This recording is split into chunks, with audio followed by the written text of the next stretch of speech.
आषाढी वारीला गालबोट लावणारी एक घटना सोमवारी सकाळी घडली। काही क्षणात भक्तिमय वातावरण आरडाओरडा आणि किंकाळ्यांमध्ये बदलला। सासवड जेजुरी मार्गावर अतिशय दुर्दैवी अशी ही घटना।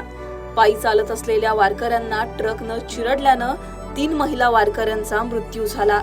4हून अधिक महिला वारकरी गंभीर जखमी आहेत। त्यांच्यावर रुग्णालयात उपचार सुरू आहेत। सासवडहून जेजुरीच्या दिशेने पालखी सोहळा मार्गक्रमण करत असताना सोमवारी सकाळी हा भीषण अपघात झाला।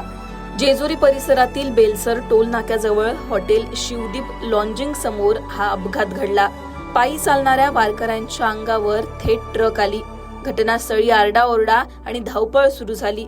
संत ज्ञानेश्वर महाराज यांच्या पालखीतील ट्रकचा हा भीषण अपघात झाल्याची माहिती आहे। मिळालेल्या माहितीनुसार दिंडीतीलच एका ट्रककडून हा अपघात झाला। पुरंदरचे आमदार विजय शिवतारे यांनी एबीपी माझाला दिलेल्या माहितीनुसार वारीसाठी हा ट्रक शिधा घेऊन जात होता। ड्रायव्हर 70 वर्षांचा होता। त्यानं तापाची गोळी घेतली होती, त्यामुळे त्याला ग्लानी आली आणि ट्रक अचानक अनियंत्रित झाला। त्यामुळे थेट तो वारकऱ्यांच्या अंगावर गेला। या दुर्घटनेत मृत झालेल्या 3ही महिला या सांगलीच्या आहेत, तर ड्रायव्हर नांदेडचा आहे। जखमींना तातडीनं जेजुरी येथील आयसीयू रुग्णालयात दाखल करण्यात आलं। त्यांच्यावर सध्या उपचार सुरू आहेत। अपघाताची माहिती मिळताच जेजुरी पोलीस घटनास्थळी दाखल झाले। पंचनामा आणि इतर कायदेशीर प्रक्रिया सुरू आहेत।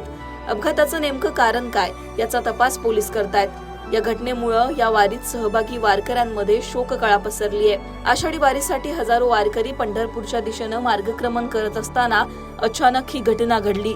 त्यामुळे सगळेच हादरून गेलेत। मृत महिलांची ओळख पटवण्याचं काम सुरू आहे। जखमींवर उपचार सुरू आहेत। अपघाताचं नेमकं कारण काय याचा तपास पोलीस करतात। दरम्यान उपमुख्यमंत्री सुनेत्रा पवार यांनी रुग्णालयात जाऊन उपचार घेत असलेल्या जखमी वारकऱ्यांची आणि त्यांच्या नातेवाईकांची भेट घेतली। यावेळी त्यांनी जखमींच्या प्रकृतीची विचारपूस सुद्धा केली। त्यांच्या कुटुंबियांना धीर दिला। राज्य सरकार मृतांच्या कुटुंबियांसह जखमी वारकऱ्यांच्या पाठीशी ठामपणे उभे आहे, असं सुनेत्रा पवार यांनी म्हटलं। त्यामुळे आषाढी वारीसाठी पंढरपूरकडे निघालेल्या वारकऱ्यांवर अशा प्रकारे काळाने घाला घातला। भक्तिमय वातावरण अचानक आरडाओरडा आणि किंकाळ्यांमध्ये बदलून गेलं। 3 वारकऱ्यांचा मृत्यू झालाय, तर जखमी वारकरी सिरियस असल्याची सुद्धा माहिती मिळतेय। मृतांचा आकडा वाढू शकतो अशी सुद्धा माहिती मिळतेय।